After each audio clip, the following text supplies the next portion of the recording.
Brothers and sisters, ladies and gentlemen, welcome to another Brews at 10 on my left eye. How you doing tonight? I'm your host Lefty. A very warm welcome to everybody. Hope you've all got a very hot tasty beverage.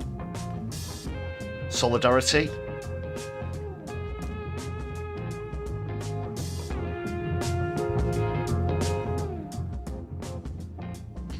It's good to be back. I've not been with you for a few days or so. Great to see Heddy, Octo, Brett James in the chat already, and Odin Allfather as well. Welcome everyone. Quite a bit to catch up on. Some emerging stories today and a few bits and pieces that have been going on since I was with you last.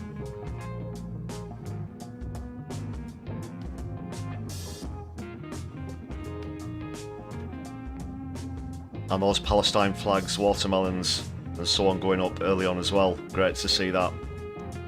Solidarity. Free Palestine.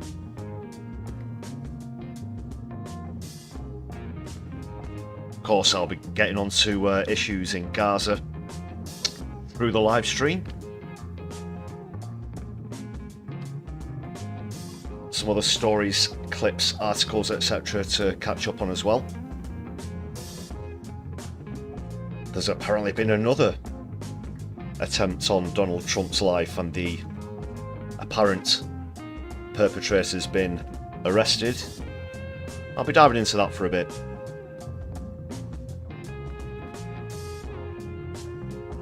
Some potentially exciting news developing today as well. Looks like there could be a new left-wing party forming with Jeremy Corbyn and Ken Loach at the helm as well.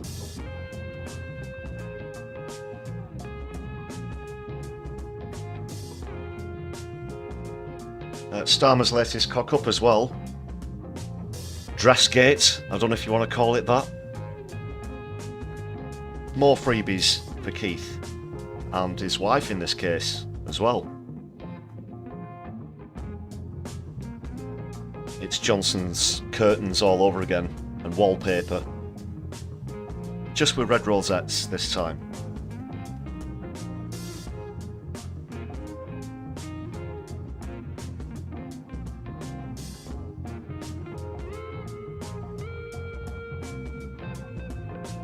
Yeah, we'll get started very shortly. I've got an absolutely cracking comedy clip lined up to kick off after we do the customary nods and acknowledgements, of course, in just a moment. But the first comedy clip I've got featured for you was put together by a good friend of mine. Well, I'll tell you a bit more about that in just a sec. But of course, as always, a massive thank you to all of the members on the channel.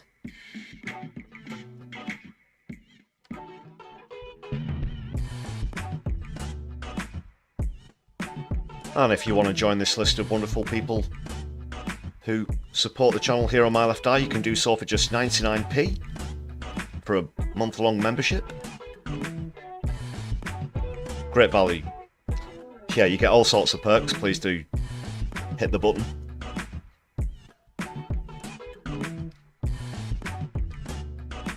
And Brett James, thanks for that gifted membership. Solidarity. Here's to you. Hope you enjoy those perks.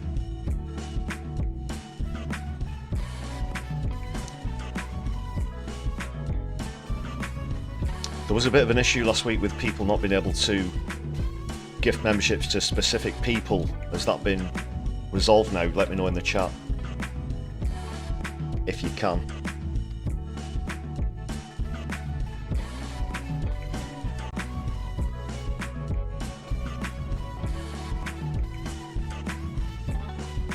So thanks again to everybody on that list.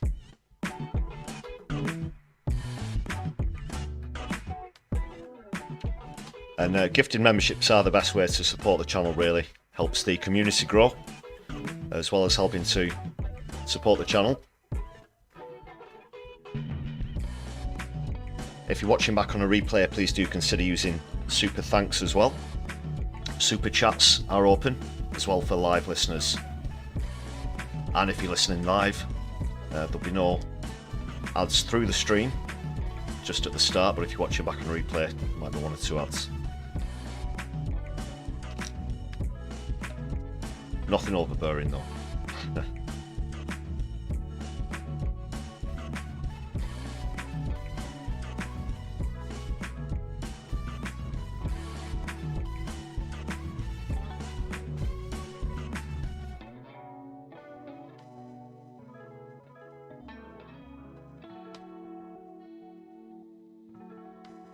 So yeah, we've got those stories I mentioned a few months ago, plus lots more to come. A busy few days, both domestically and internationally as well.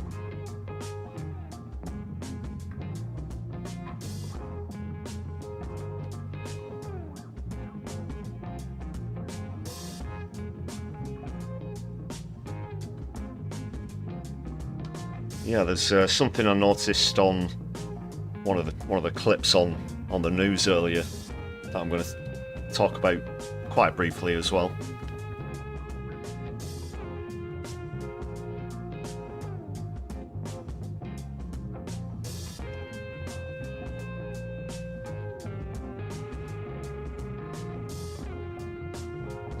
That's just Joe Biden's latest slip of the tongue or whatever it is.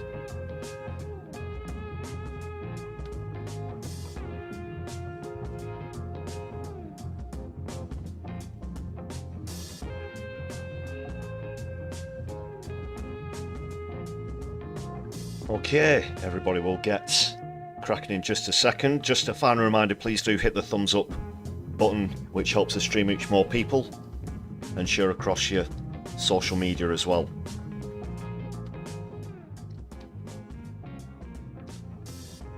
I'll just quickly tell you a little bit about this comedy clip I've got lined up. You might remember, I think it was a couple of weeks or so ago, I featured a clip from a channel called Climate Lens. That's a channel and a film, as it happens, that a good friend of mine's put together. And this is his latest one. It's the climate denial charts. So we're going to jump in with some climate related comedy to kick off with. So do check out that channel. It's called Climate Lens. There is a mini film out about what it's like to be involved in non-violent direct action, and also just simply knowing, you know, how serious things are getting as we reach more tipping points. So I've featured a clip before, but this is the latest one. I hope you enjoy it. I certainly did. Excuse me.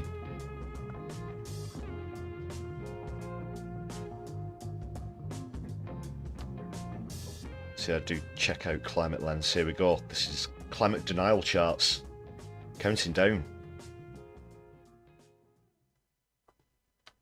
Hi, welcome to the UK's Top 40 Climate Denial Charts. Here it is, the full countdown with brand new number 1. At 40, it's Down 11, Virtue Signalling by Lord Donahue. 39, Down 9, You're a Hypocrite by Patrick Christys. 38, Down 4, Mark Dolan, Eco Fanatic. At 37, it's Down 6, The Cult of Climate Change, Rupert Lowe, Reform UK. 36, Down 11, welcome back, it's Richard Madeley, Your Clothes Are Made of Oil. Carbon Bombs. At 35, by GB News and Spectator owner Paul Marshall. 34, it's Down 18, No One's Above the Law Unless You Write the Law by Lord Wilding. There's a new entry at 33, Eco Zealots Pour My Blood by Andrew Pearce and Bev Turner. Number 32, Down 12, Can We Grow It? Yes, we can, according to Mike Graham with Concrete. And at number 31 this week, there's a new entry for COP28 President Sultan bin Abd Al Jabbar and his lucrative deal with oil.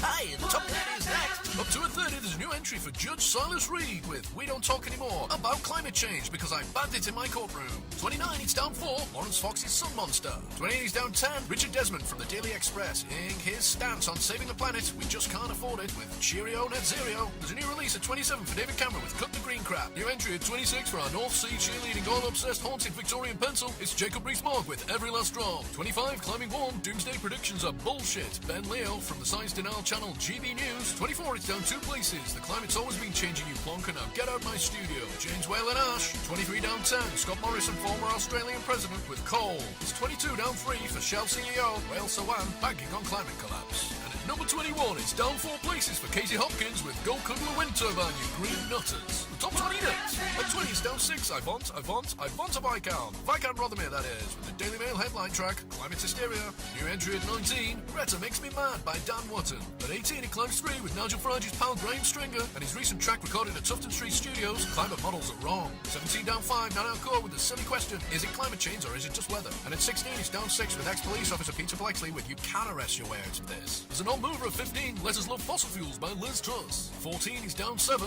Laurie Auchincloss, CEO at BP with Carbon Footprint. There's new entry at 13 this week for Policy Exchange, the law, quite literally to stamp out our future with Democracy Smashing Hit, Extremism Rebellion. 12 down 4, Alex Epstein, Fuck Your Future. Number 11 is down 5, Donald Trump, Trump on the Oil Sun, featuring DJ Hoax. Now time for the top 10, brand new number 1. At 10, it claims 1, self-titled 55 Tufton Street by the unknown Shady Shadow Group. At 9, a new entry, You're Pissing the Public Off, Piers Morgan, lol. Speak for yourself, Piers. At 8, it's down 4, 30p Lee with Holding Out for a Hero, to Scrap Net Zero. 7, it's down 4, 97% of scientists are all wrong by Jordan Peterson. At 6, it's down 1, Agreed Facts Don't Mean Jack for Judge Hare. Now the UK's famous 5. At 5, Reform Party's Richard Tice. I'm blaming volcanoes for climate change. 4, it's down 2, Renewables Don't Work by Julia Hartle's Brewer. There's a new entry at 3, Stop the Boats, Nigel Farage from the racist climate denial Reform Party. And last week's number 1, this week's 2, Delay and Doubt, Darren Woods, CEO of ExxonMobil, featuring Missy Information. Which means there's a brand new number 1 for Rupert Murdoch, who's killing in the name with Fuck You, You'll Do What I Tell You.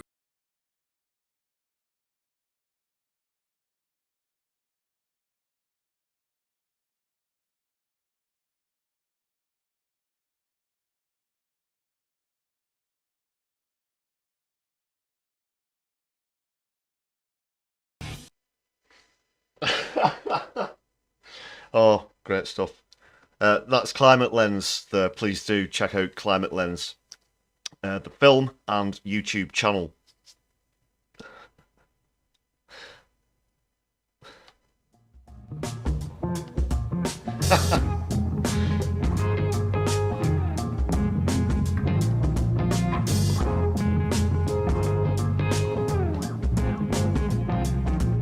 Yeah, that was good. Sorry, it's the bit at the end gets me, but the whole thing is excellent.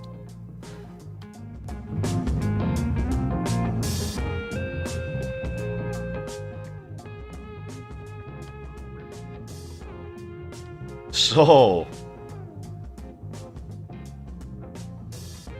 where should we go to first? Let's quickly dive into this this Trump thing.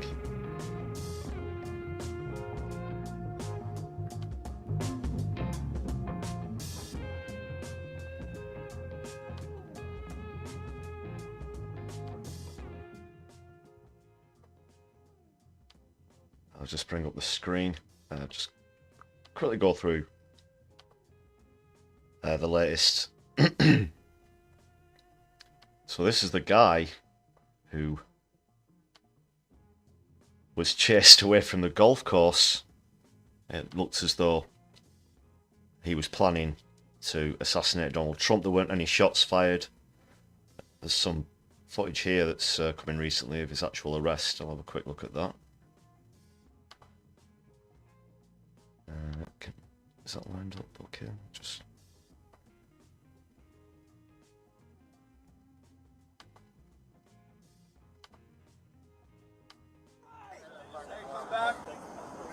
Driver! Walk straight back!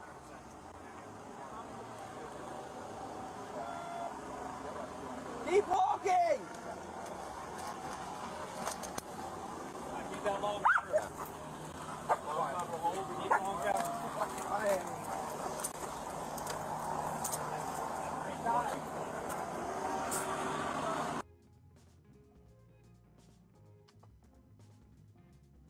Okay, not too much to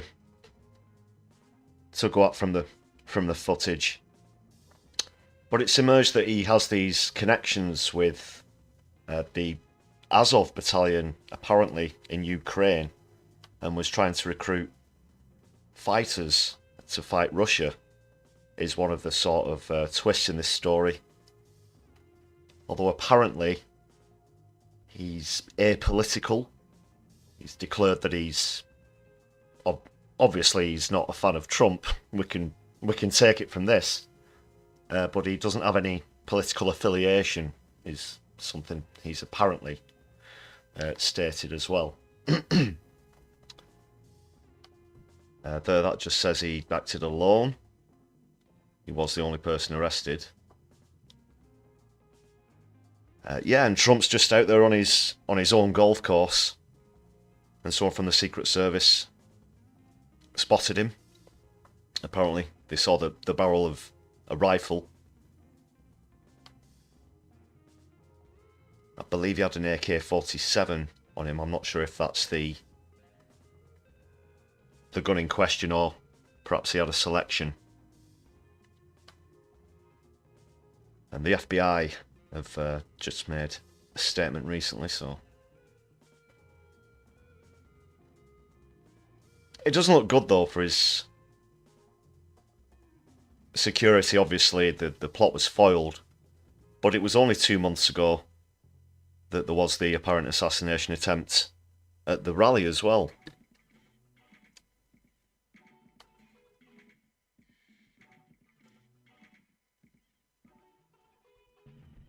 There was something going around social media earlier. I'm not certain how much truth is in it.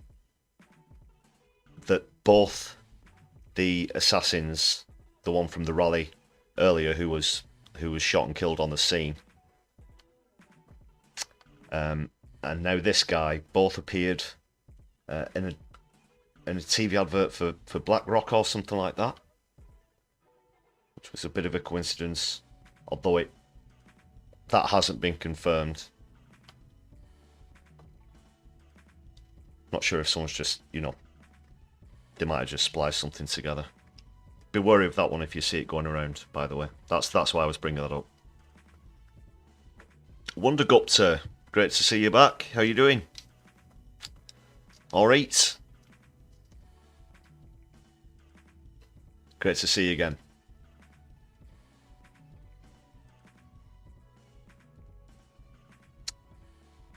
And there with the arrest as well, that was very procedural. Obviously, they didn't just start blasting like, should we say, they have a reputation for, they have previous for.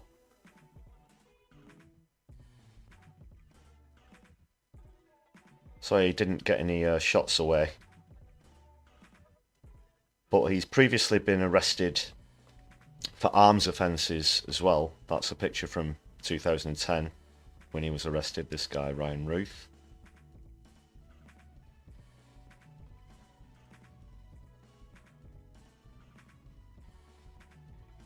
But he got really close, and this is a serious lapse of security again.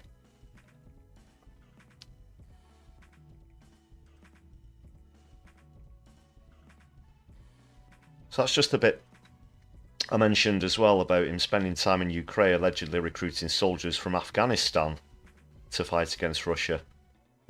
Through media reports and public statements, Ruth made that he wanted to recruit Afghan soldiers and others to fight for Ukraine. The FBI sent multiple requests to companies for returns on the subject's phone and social media accounts. Okay. But that, as well, he was on the scene for 12 hours. 12 hours.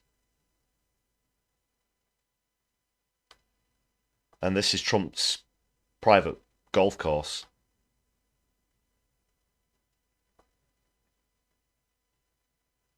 Because here's the thing. He's not president at the moment. But when you've been president, you get Secret Service protection for the rest of your life. There's other weird stuff when you have finished your term as president, your final term. Well, perhaps not in this case. But that's another story. But when you finish, you're not allowed to drive a car, for example, for the rest of your life if you've been president. Did you know that? Strange.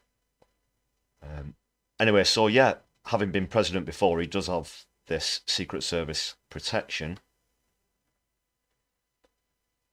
But if this guy was on the scene for 12 hours before, then that really does speak volumes about the lapse.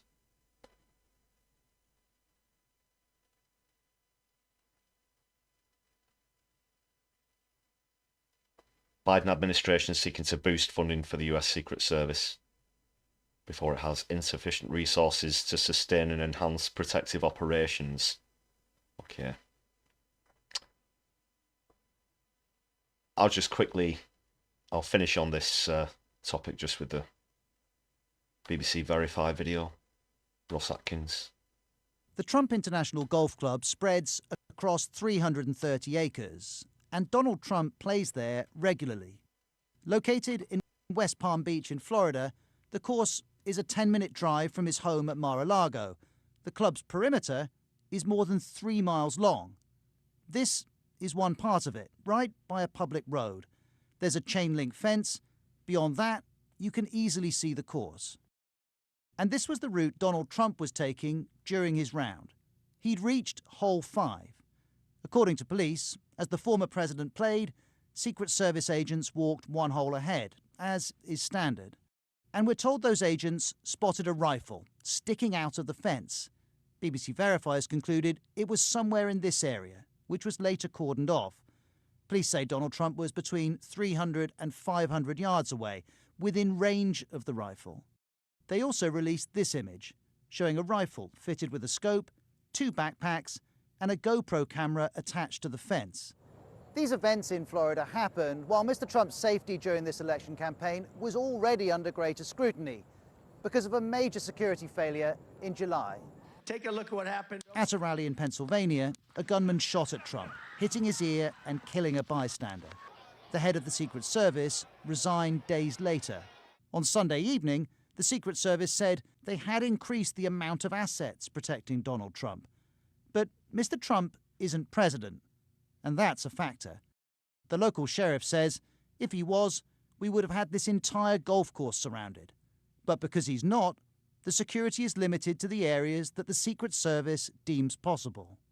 This raises questions about what is possible, and if the candidates in this presidential election can be kept safe, especially in locations they're known to visit frequently. And while Americans seek answers, the authorities say the threat level remains high.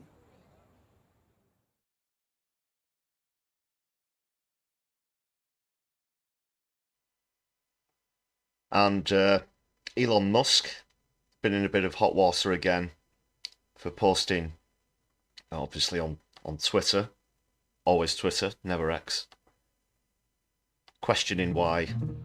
Oh, sorry about that. Questioning why there haven't been any attempts on Biden or Harris.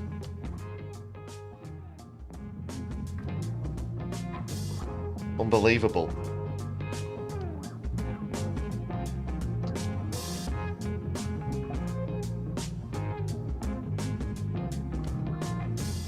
So that's more or less the latest on that.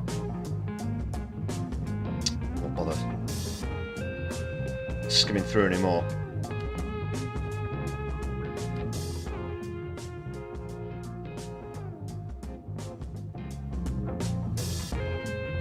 Other than just to quickly go over the thing with the first attempt and this ear that seems to have recovered very quickly. Well, you can see it right there. My left eye can see his right ear.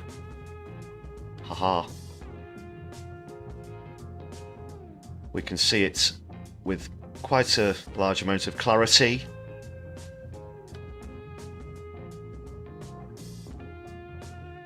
So that's the ear, isn't it? Because he was facing that way. Unless this image has been reversed, which often happens in press photography, but we'll take it as read for now that this is the ear in question. He certainly made very speedy recovery, that's for sure.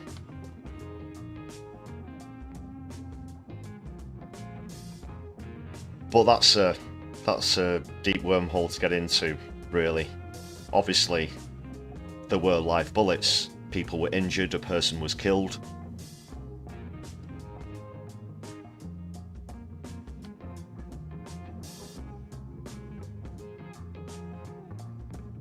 That's all I'll say on that for now.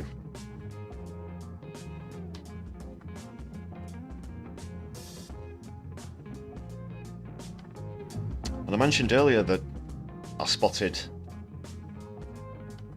something on the news just as others were responding to this incident. President Biden, as he often likes to do, was interviewed coming off a plane or a helicopter, so you'll have to excuse there's quite a bit of engine noise in the clip.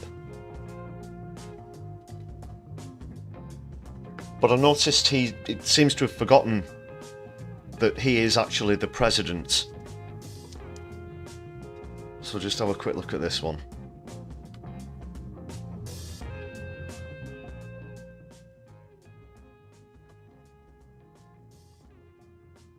Hi, welcome to Oh, the sorry, UK's Top sorry, 40 wrong Climate clip. Denial Charts. We've already done that. Apologies. Right, I'll just turn the background music down so you can hear this. It's very short, and I have edited this just to sort of reiterate what he says. In case anyone wants to accuse me of having doctored the clip, yes, I did, but I just sort of repeated the part in question. Hi, I've done it again. I think thank God, the president's okay. Thank God, the president's okay. The president, you're the president, Joe. You're the president. Talking about Trump. Or is he giving something away? The president's okay. I think we got a full report so far. I think thank God, the president's okay. Thank God, the president's okay. The president's okay. I think we got a full report so far. Yeah.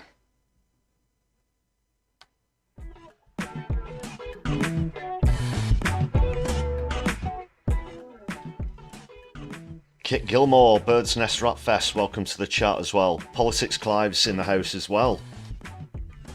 Hope you're having a good evening. Solidari-Tea. Great to see you back again. Now let me just have a quick think about where to go to next.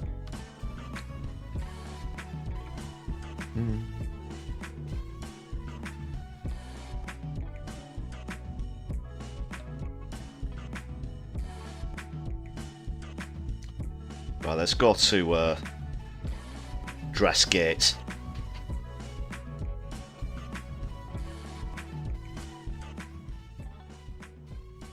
So Starmer and his wife have received tens of thousands of pounds worth of gifts in clothes and clothing alterations as well.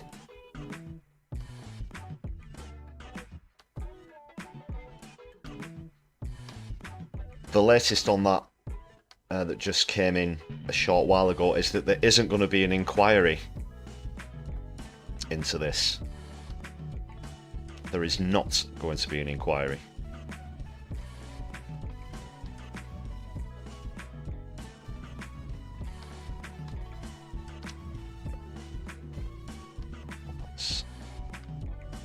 Still zoomed in, just bear with.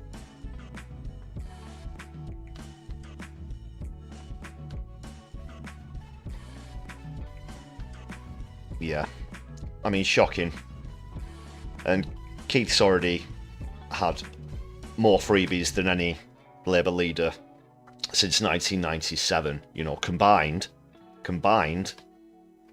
as well. Hedy, thanks so much for those 5 gifted memberships. It's an awesome way to show solidarity. Thank you very much for your generosity. And hope you new members enjoy your perks. I just hit the button under the stream. Want to check out what those are. So there she is, that's Victoria Starmer, Keith's spouse.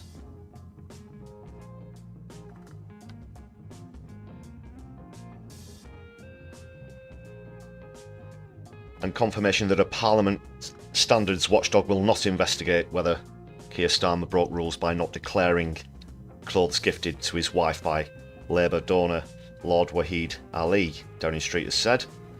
The Tories had asked the Standards Commissioner Daniel Greenberg to investigate why gifts covering a personal shopper and clothing alterations were not initially declared in the MP's Register of Interest. Well, it's probably because he takes so many freebies that he can't keep up and he forgets.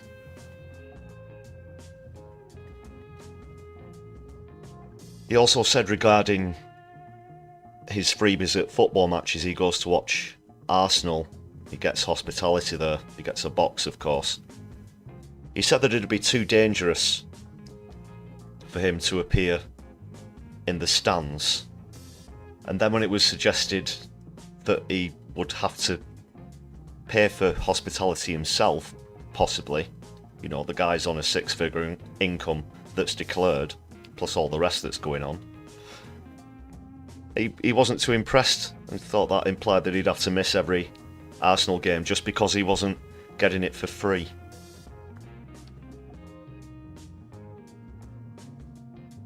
What a douche.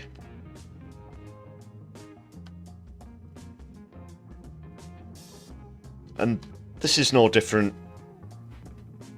like I said, from Johnson and his freebies for his flat, the expensive wallpaper, other furnishings, fittings, that kind of thing. And do you think all these multimillionaires just like to give gifts to politicians because they're such nice people, aren't they? Or do you think that possibly they expect something in return? I think we all know what the answer to that one is. Of course, ladies and gentlemen, brothers and sisters. Starmer said it's important that we have transparency. Yeah, right.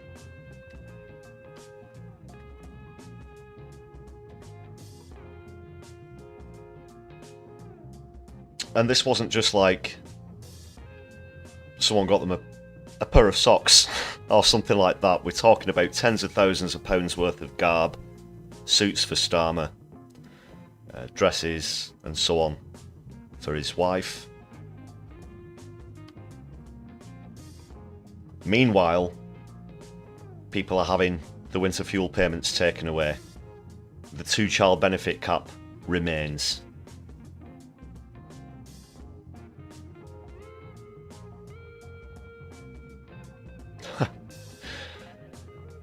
Yeah, politics, Clive. You're quite right there about Keith's GoFundMe page asking for a brand new fondue pot and V-neck sweater so he can host the Italian Prime Minister. And I'm going to go on to talk about his meeting with Giorgia Meloni very shortly. Just finally on this, Prime Minister was previously referred to the Parliamentary Standards Commissioner in 2022 when he was found to have been late in registering 8 interests, including tickets to football matches and the sale of a plot of land. I don't know about you, dear viewers, but I just own so much land I forget when I've sold some here and there. I own so many suits worth thousands of pounds that it's hard to keep up. Did I pay for that? Who got me that one? Was it Rupert Murdoch? Was it the Israel lobbyists? I can't remember.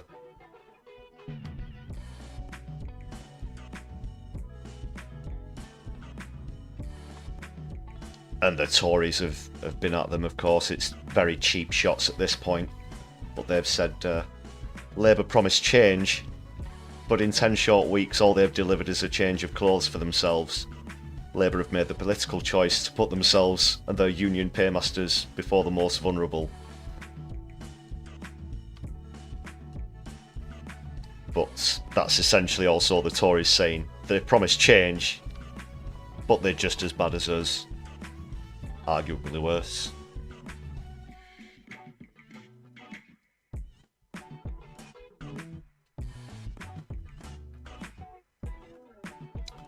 And Lammy was on the news rounds about this. I think this was yesterday on Sky News. And he tried to argue that they had to take these donations because there isn't any money set aside in the government budget for clothes for the Prime Minister like there is in America. Yeah, he genuinely said that. These poor people, they're only on 6 or 7 figure incomes, people. Will you please not think of them?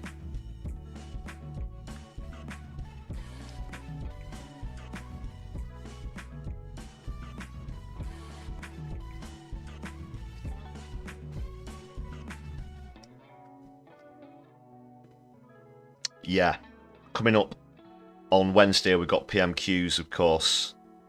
Super Tiny, thanks for joining us in the chat.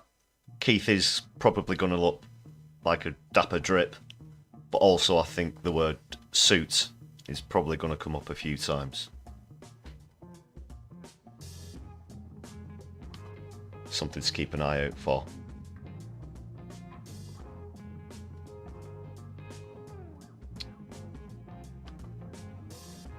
Okay, we'll leave that there, people. Do have quite a bit to get through on tonight's stream. Let's see what else I've got lined up. Oh, I did have another clip relating to this. I'll just quickly show you. An impressive appearance from Novara Media's Ash Sarkar. I think this is from BBC Politics, but she summed it up pretty well, this whole Dressgate situation, Suitgate.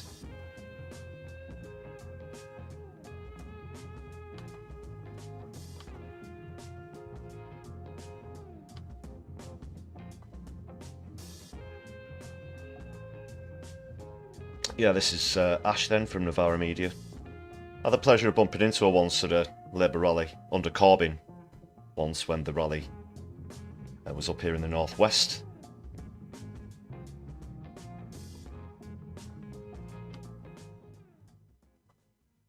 And she puts this really succinctly, I think.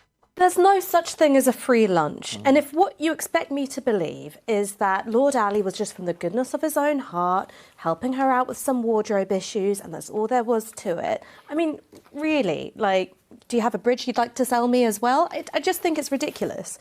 When it was in return for it, well, just show me. It's the thing about influence. That's the question. The thing about influence and having the ear of a powerful politician is that you can't always measure these things. But that's why donors do this kind of thing. And I think that there is a particular problem with Keir Starmer here, because on the one hand, when he was in opposition, him and Angela Rayner went gangbusters. When Boris Johnson had a Tory donor pay for some expensive wallpaper, they said, well, you earn all this money, you can buy your own wallpaper. And we all went, yeah, that's a fair point. Now, when we're saying, well, you earn all this money, can't you buy your wife a dress? It's like, oh, well, no, Lady Starmer, she works in the NHS.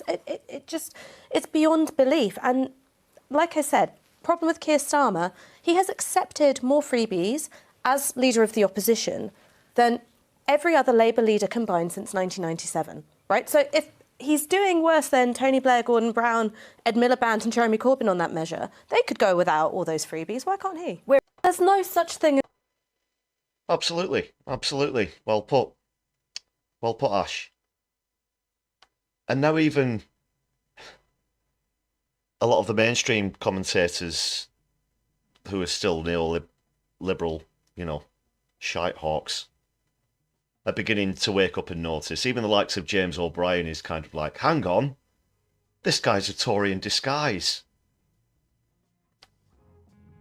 Maybe all those people who used to slag off on my radio show, maybe they were right.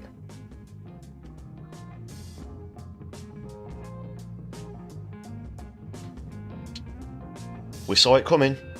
We saw it coming. We tried to warn you.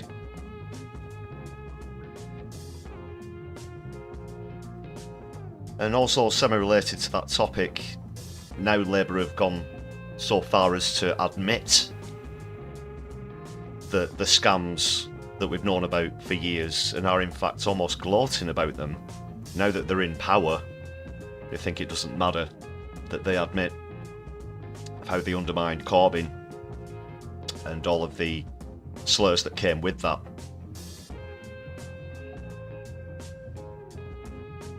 And there's been this whole Jewish Chronicle thing as well. They were complicit in that. But we saw Starmer, the Tory, coming up the road. And these mainstream media outlets, they're pretty big operations. I don't know what a researcher makes on these kind of shows. But they certainly chose not to notice it at the time. And it's all well and good after the fact now that we're stuck with another neoliberal mess of a party running this country.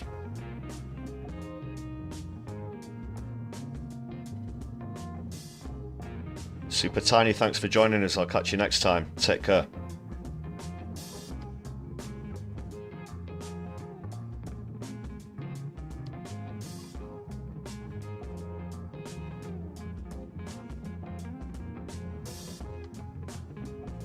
So just quickly on that topic. Got a couple of articles on that. I think I'll go for the one from the Skwawk box.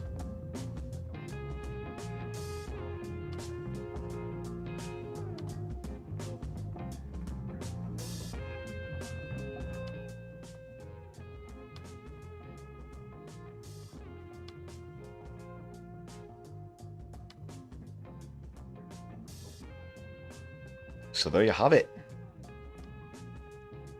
If you don't follow the Skwawk box already, please do check them out. Great socialist news content there. They've admitted that they used the anti-Semitism scam because they feared Corbyn would win. Remember all the stuff about him being unelectable?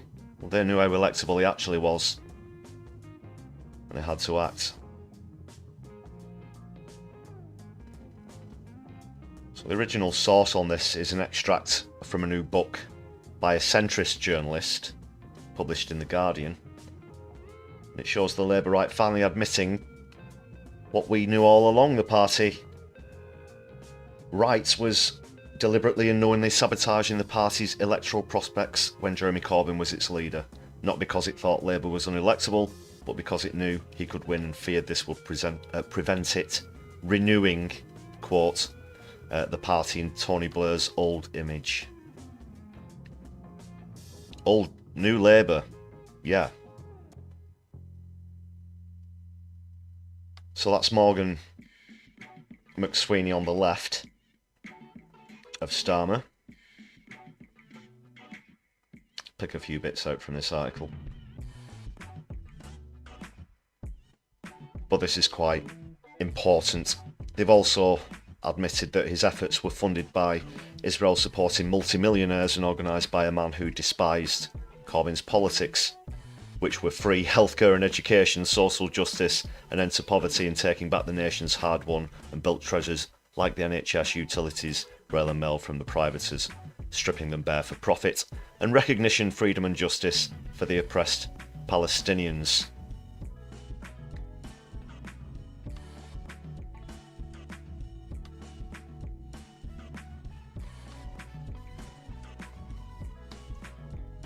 And all they were focused about was dragging the party to the right.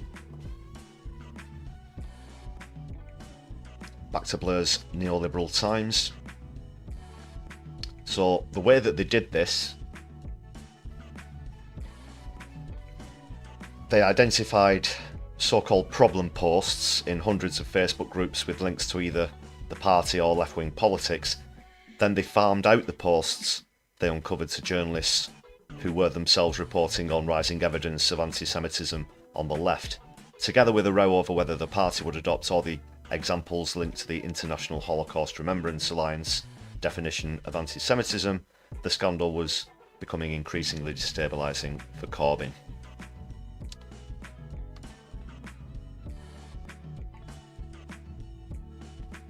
And we know it was all bullshit. But look at the sorts of money being exchanged for this kind of thing.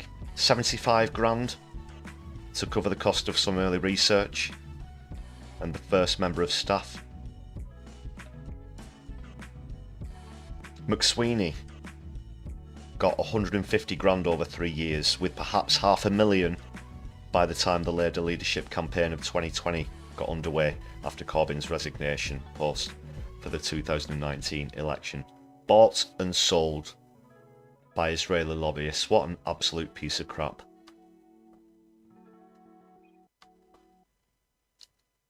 And this was all revealed in things such as the Ford report, and I've mentioned before about Al Jazeera's awesome documentary, The Labour Files, as well. So the Ford report is a heavy read, but please do check that out, and check out the Labour Files as well.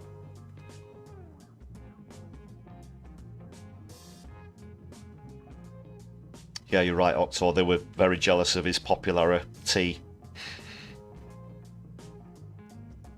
And now Starmer can't draw a crowd. He doesn't go out in public.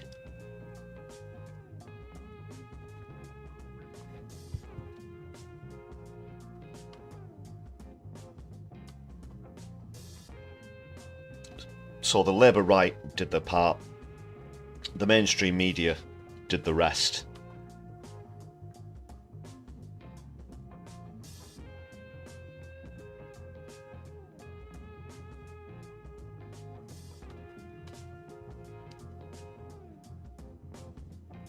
Yeah, just finally there.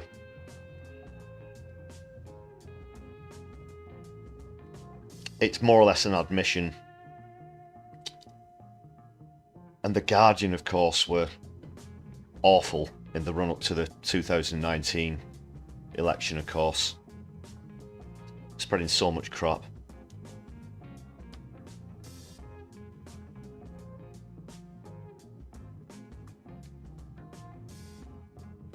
So there he is, 150 grand. 150 grand. And look at the state of the country now. Here we are, 5 years down the line. We've just got Tories in red rosettes. And austerity goes on and on and on.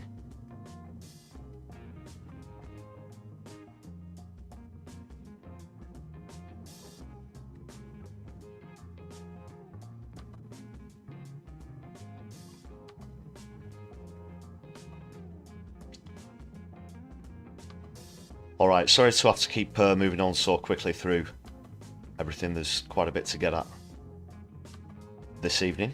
Let's just see what we've got lined up next. Might just take a quick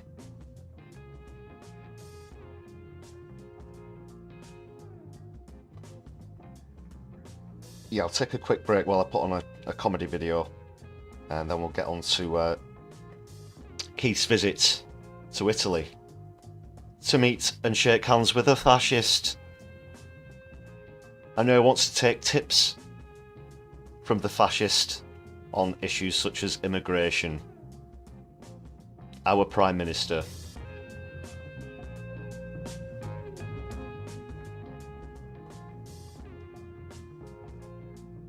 So I'll just quickly stick this one on. Got to go and re-boil the kettle. This is one I had on the last live stream, but I think it's worth a watch again.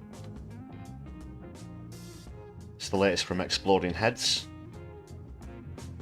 And it's about Elon Musk, so if you missed that one, here it is again. I'll be right back, people.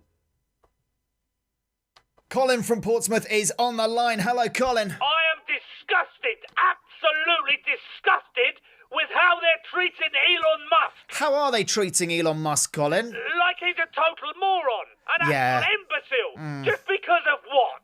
His words and his actions? Well, yeah, mainly because of his words and his actions, Colin, yeah. That man bought a website to be popular, to spite his child, and to make a joke about a sink. Yes. 44 billion well spent. Well, in today's money. Well, the problem is, Colin, I mean, people who didn't think he was a bit idiotic before he bought Twitter, they now... Anthony, X. Yeah, Let's X. give it its less globally recognised name. Have some respect. Before he bought X, now they've all realised that rich people can be stupid too, and it's... Well, rich people have earned the right to be stupid, or at least their parents have earned them that right. And if you want to pay all that money to have a breakdown in public, then knock yourself out.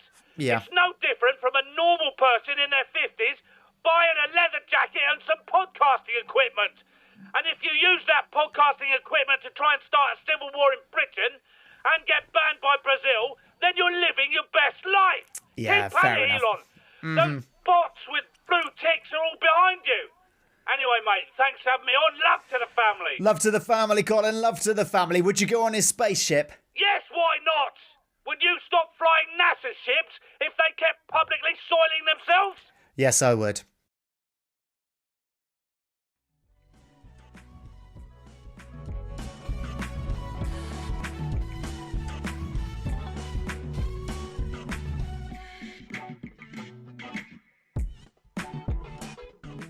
The exploding heads there, Colin from Portsmouth, irate as ever. Yeah, do check out their stuff as well if you've not seen that before.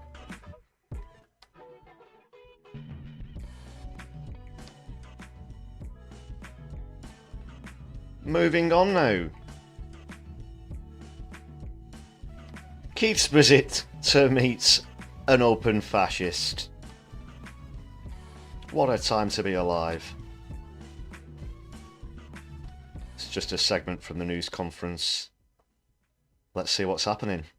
We used our time today to discuss the global challenges before us and our determination to meet them together.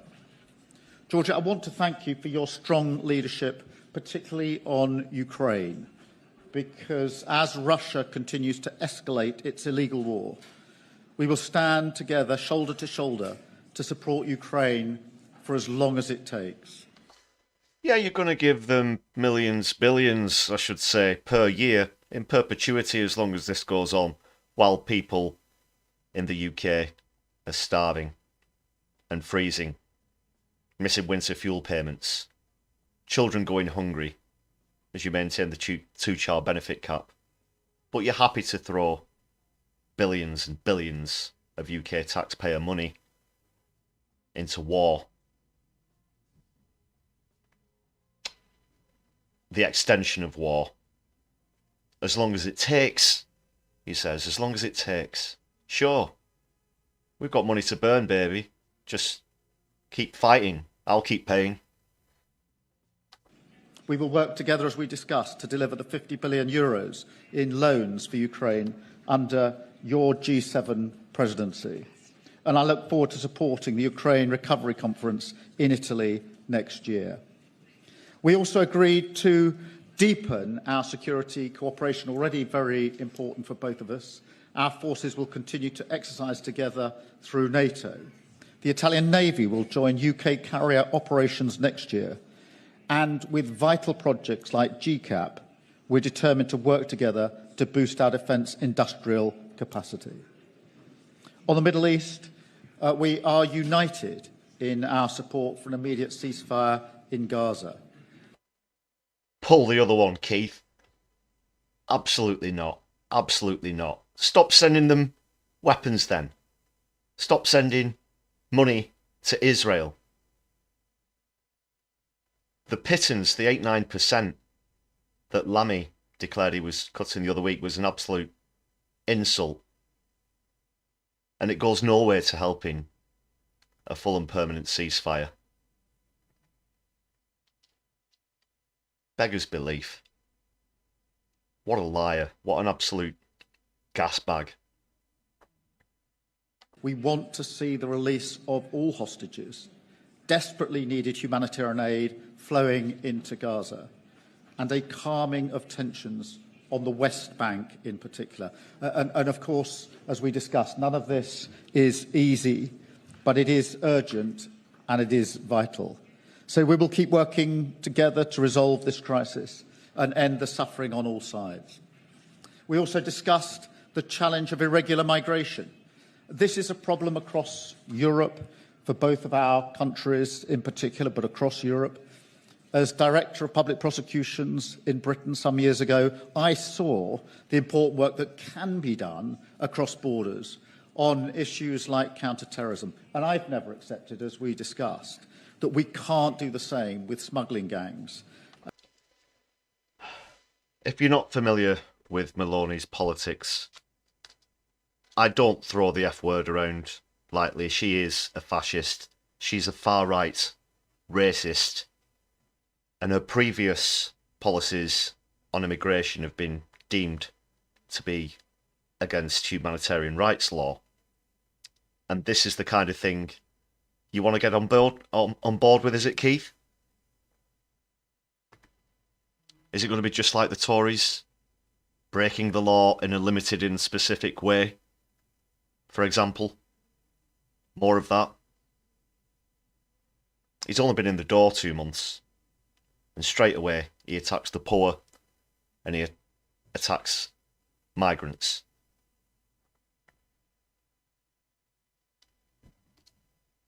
And he's not talking about real pathways to peace in any of the situations that are going on at the moment. It's unbelievable. It's unbelievable.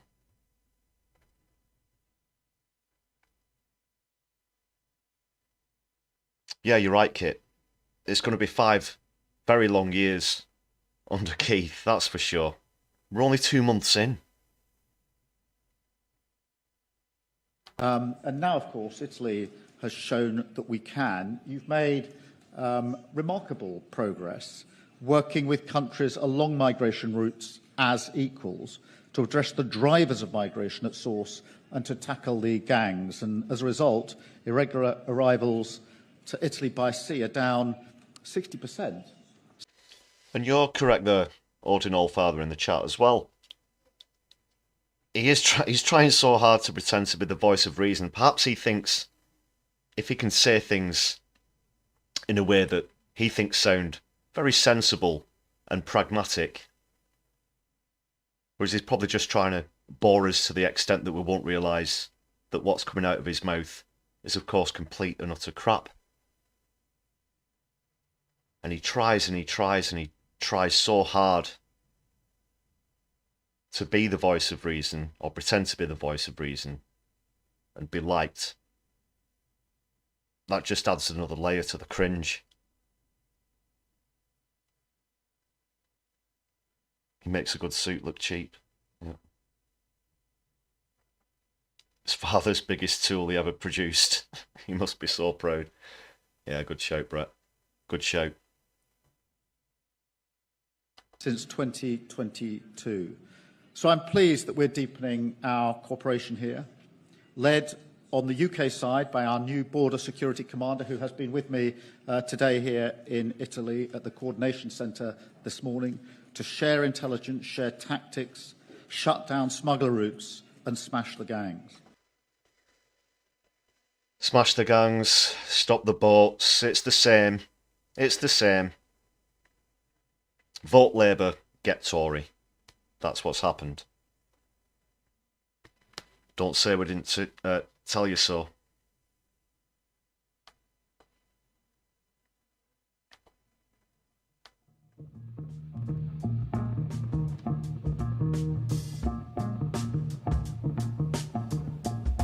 Flow Snake, good evening to you. Very warm welcome.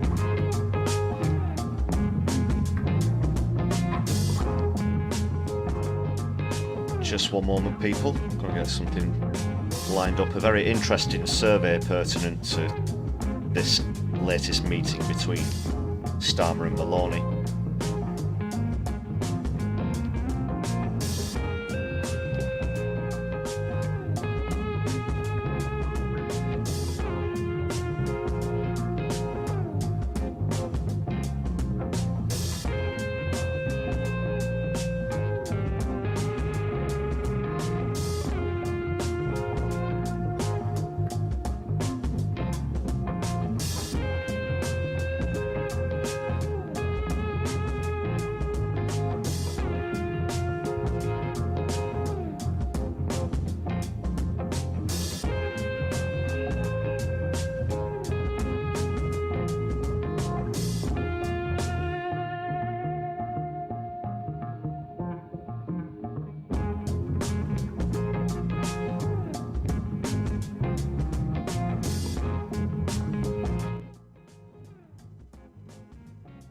Okay, I'm back.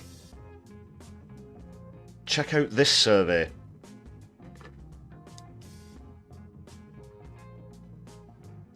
So members of various, or voters for a range of political parties were surveyed, and the question put to them was, if there was a straight binary choice between communism and fascism, which would you choose?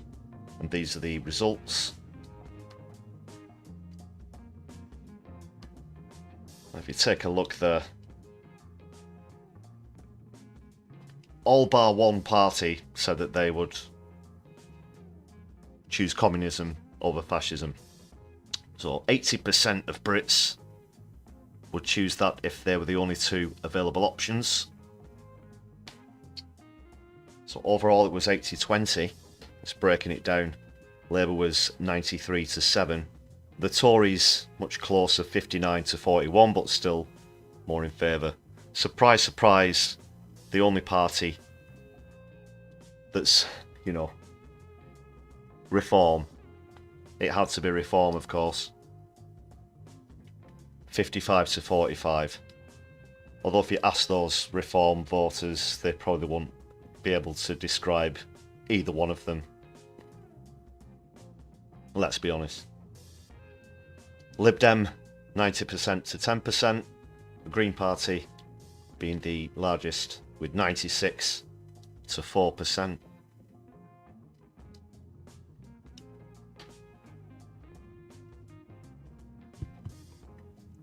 Yeah, and given that choice, of course I'd take communism over fascism. Obvs.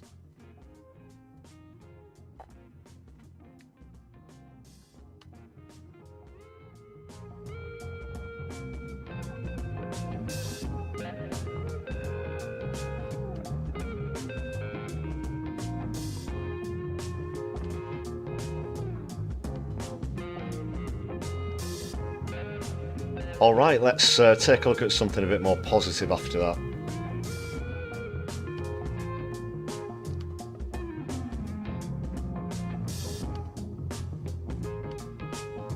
So there's been a meeting today coming together about the potential for forming a new left-wing parliamentary party.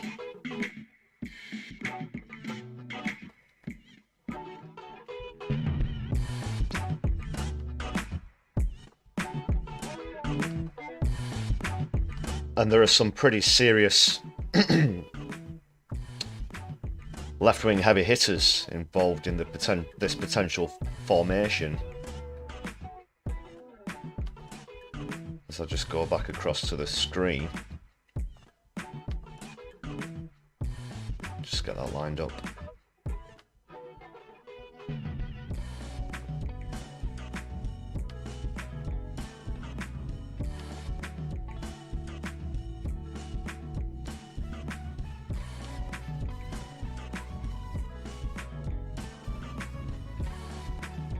And there were mutterings of this the other week about potential alliances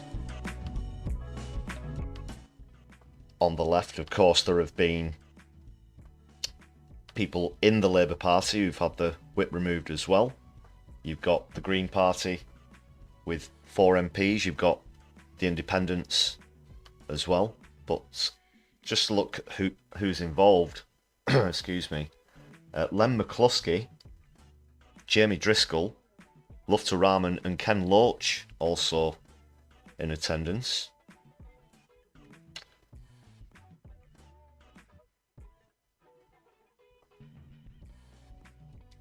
So the party would be known as Collective, which could become the largest party in the UK by membership and rival Reform's polling levels.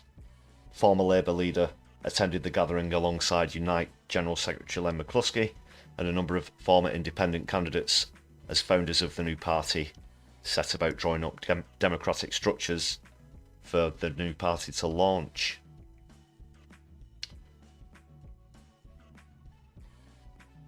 So they've said, come the next election, there'll be a new left party, and hopefully there'll be a meaningful counterweight to reform and the right-wing drift of the Labour Party. So it does appear that Corbyn has finally turned his back on Labour forever.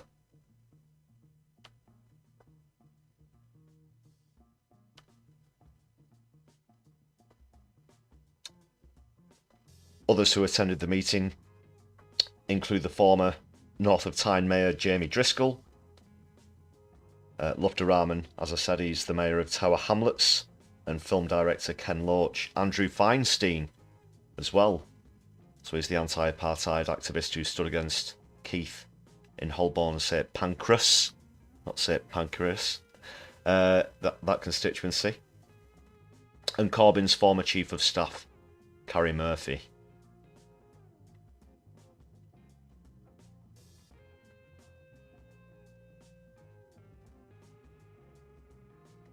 And yeah, if they go through with this, just look back at, I mean, I guess a good recent example, not strictly a political party as such, but the brief Enough is Enough movement, when that was announced, which was,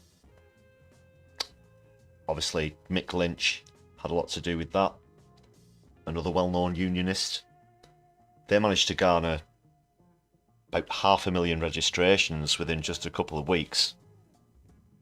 And if this new party collective can replicate that and get some unions behind them, then they could be serious candidates. They could be serious hitters, and it's about time.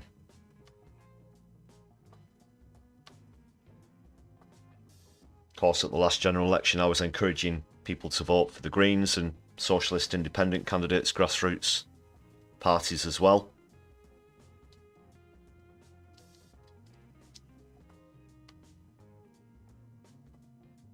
But I'd say it's about time. It's about time.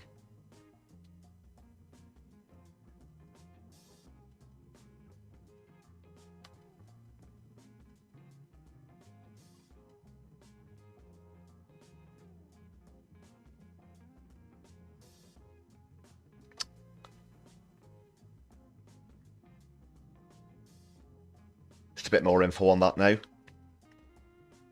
Pamela Fitzpatrick, director of Corbyn's Peace and Justice project. She'll be the movement's director, said now's the time to become an established party.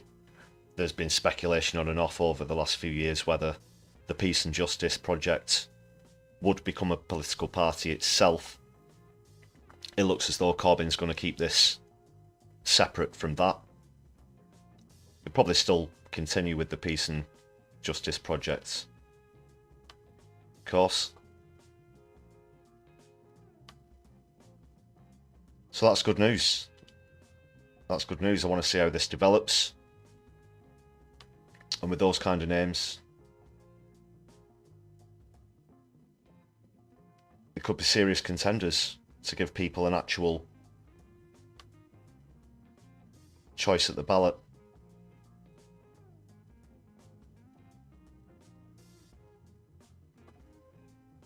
More to come on that. This is just the initial stages. So let us know what you think about that in the chat or in the comments.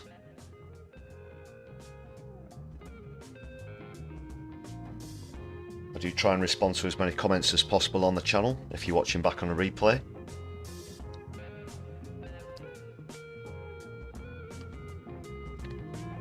Just a quick reminder as well, please do hit the thumbs up button. Share us across your social media. Help the stream reach more people. Hit buttons, people. Thanks a lot for being here this evening.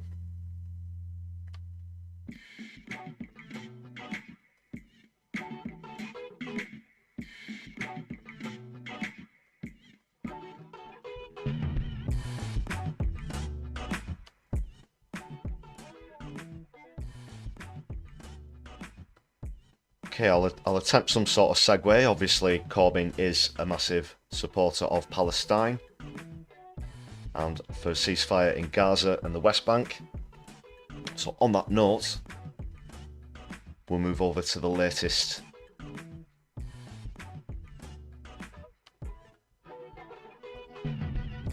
the latest in that situation.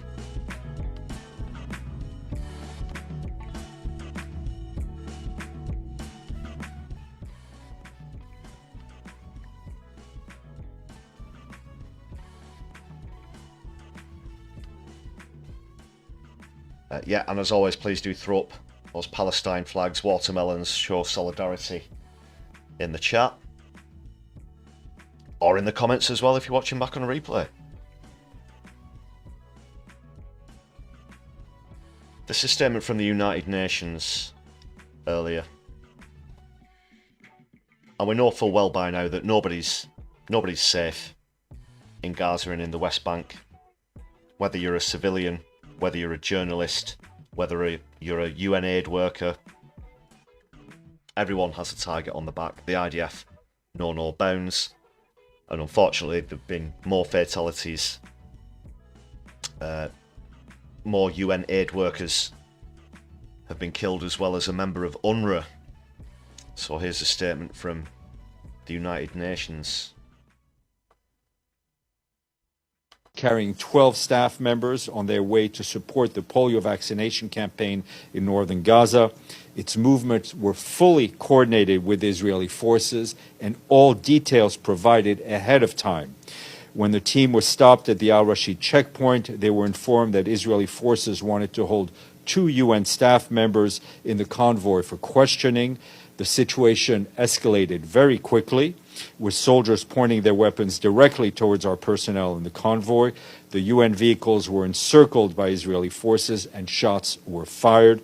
The convoy was then approached by IDF tanks and a bulldozer, which proceeded to ram the UN vehicles from the front and from the back, compacting the convoy with the UN staff inside. One bulldozer dropped debris on the first vehicle, while Israeli soldiers threatened staff, making it impossible for them to safely exit the vehicles. The convoy remained at gunpoint as senior UN officials engaged with Israeli authorities in an effort to de-escalate the situation. The 2 staff members were interrogated by Israeli forces and then released back to us. After 7.5 hours at the checkpoint, the convoy returned to base after being unable to complete its humanitarian mission, carrying pure evil. So that was all previously arranged, as you heard there.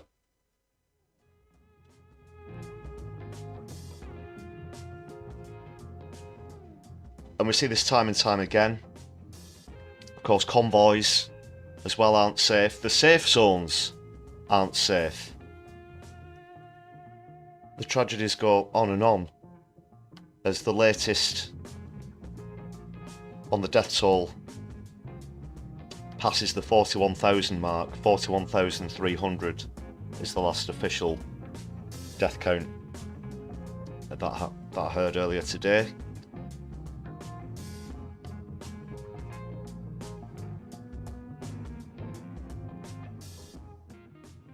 And this relentless ideology, these deluded maniacs will just do anything to stop the truth getting out, which is why they attack journalists. Their tactics are so despicable that they attack aid convoys. They're trying to not only kill Palestinians in airstrikes and with bullets, but they're also trying to starve them to death. It's a humanitarian crisis, of course.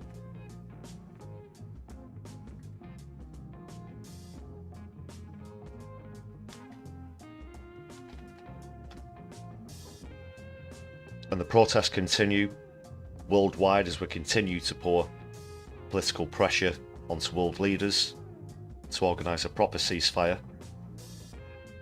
So that was Stefan Dujarric, the United Nations spokesman there, describing that situation with the UN convoy. Also, as I said, a member of UNRWA was killed. These aren't accidents. And I believe this is the first member of UNRWA to be killed in a war zone for some time as well.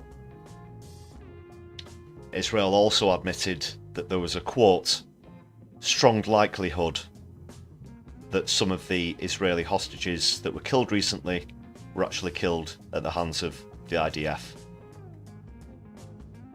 And the indiscriminate airstrikes.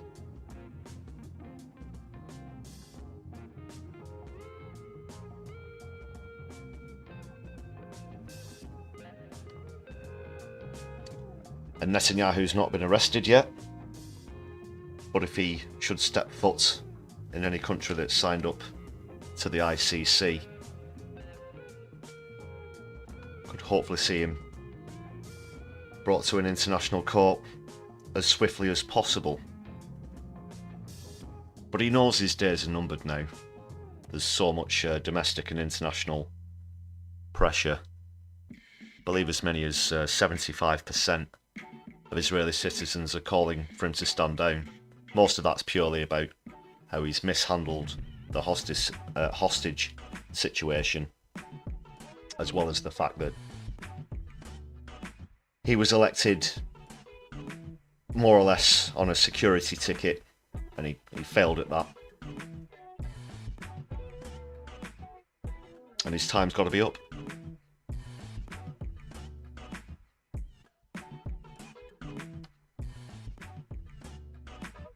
So that's just some of the latest as well. To, of course, always show solidarity with Palestine here on My Left Eye. Try to keep you abreast of that situation.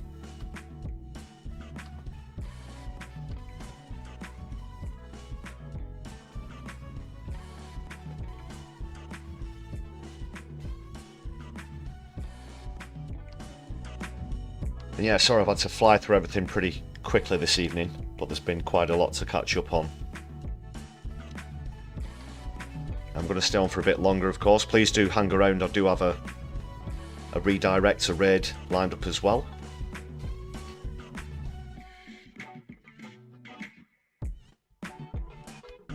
Before I go, of course, do want to give another massive shout out to all of the members on the channel, and thanks a lot to those of you who've gifted memberships tonight as well.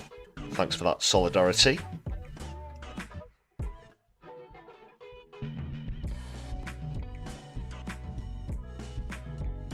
And you can join this list of supporters for just 99 pence. Check out the perks. Please do consider supporting the channel in that way and helping our community grow.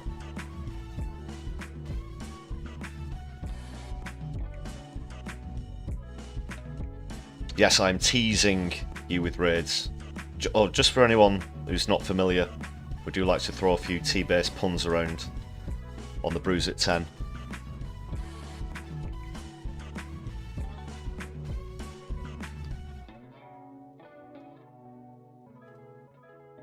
And the list grows longer week by week.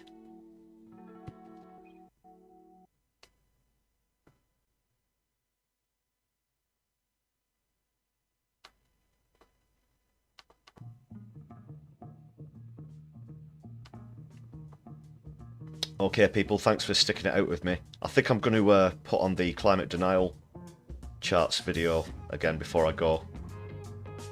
Just because I think it's really good. Also a slight amount of nepotism in there. No, I'm just showing solidarity for a friend who's really put a lot of hard work into that video, so we'll give that another watch.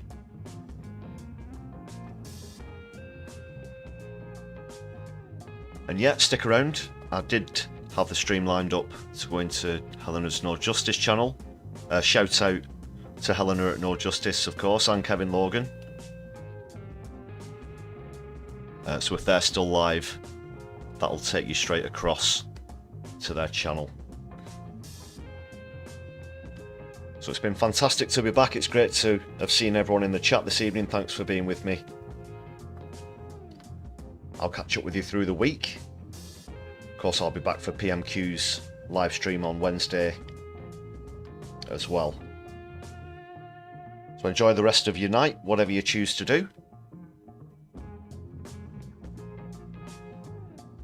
And My Left Eye, I'll be seeing you soon. Alright, take care everybody. Hi, welcome to the UK's Top 40 Climate Denial Charts. Here it is, the full countdown with brand new number 1. At 40, it's down 11, Virtue Signalling by Lord Donahue. 39, down 9, You're a Hypocrite by Patrick Christie's. 38, down 4, Mark Dolan, Eco Fanatic. 37 is down 6. The Cult of Climate Change. Rupert Law, Reform UK. 36 down 11. Welcome back. It's Richard Madeley. Your clothes are made of oil. Carbon Bombs at 35 by GB News and Spectator owner Paul Marshall. 34, it's down 18. No one's above the law unless you write the law by Lord Wilding. There's a new entry at 33. Eco Zealots Pour My Blood by Andrew Pearce and Bev Turner. Number 32 down 12. Can we grow it? Yes, we can, according to Mike Graham with Concrete. And at number 31 this week, there's a new entry for COP28 President Sultan bin Abd Al Jabbar and his lucrative deal with oil. Hey, the top 30 is next. Up to a 30, there's a new entry for Judge Silas Reed with We Don't Talk Anymore about climate change because I banned it in my courtroom. 29, it's down 4. Lawrence Fox's Sun Monster. 28, he's down 10. Richard Desmond from the Daily Express in his stance on saving the planet. We just can't afford it with Cheerio Net Zero. There's a new release at 27 for David Cameron with Cut the Green Crap. New entry at 26 for our North Sea cheerleading oil-obsessed haunted Victorian pencil. It's Jacob Rees-Mogg with Every Last Drop. 25, Climbing Warm. Doomsday predictions are bullshit. Ben Leo from the Science Denial channel GB News. 24, it's down 2 places. The climate's always been changing, you plonker. Now get out my studio. James Whale and Ash. 23 down 10. Scott Morrison, former Australian president with coal. It's 22 down 3 for Shell CEO Whale Sawan, banking on climate collapse. And at number 21, it's down 4 places for Casey Hopkins with Go Cuddle a Wind Turbine, you green nutters. The top 20 next. At 20, it's down 6. I want a Viscount. Viscount Rothermere, that is, with the Daily Mail headline track, Climate Hysteria. New entry at 19, Greta Makes Me Mad by Dan Watton. At 18, it climbs 3 with Nigel Farage's pal Graham Stringer and his recent track recorded at Tufton Street Studios, Climate Models Are Wrong. 17 down 5, Nana Core with the silly question, is it climate change or is it just weather? And at 16, it's down 6 with ex-police officer Peter Blexley with You Can Arrest Your Way Out of This. There's an old mover at 15, Let Us Love Fossil Fuels by Liz Truss. 14, he's down 7, Laurie Auchincloss, CEO of BP with Carbon Footprint. There's a new entry at 13 this week for Policy Exchange, the law, quite literally to stamp out our future with Democracy Smashing Kit, Extremism Rebellion. 12 down 4, Alex Epstein, Fuck Your Future. Number 11 is down 5 for Donald Trump with Trump on the Oil Song featuring DJ Hoax. Now time for the top 10. Brand new number 1. At 10, it claims 1, self-titled 55 Tufton Street by the unknown Shady Shadow Group. At 9, a new entry, You're Pissing the Public Off, Piers Morgan, lol. Speak for yourself, Piers. At 8, it's down 4, 30p Lee with Holding Out for a Hero to Scrap Net Zero. 7, it's down 4, 97% of scientists are all wrong by Jordan Peterson. At 6, it's down 1, Agreed Facts Don't Mean Jack for Judge Hare. Now the UK's famous 5. At 5, Reform Party's Richard Tice. I'm blaming volcanoes for climate change. 4, it's down 2, Renewables Don't Work by Julia Hartle's Brewer. There's a new entry at 3, Stop the Boats, Nigel Farage from the racist climate denial Reform Party. And last week's number 1, this week's 2, Delay and Doubt, Darren Woods, CEO of ExxonMobil, featuring misinformation. Which means there's a brand new number 1 for Rupert Murdoch, who's killing in the name with Fuck You, You'll Do What I Tell You. Here we go!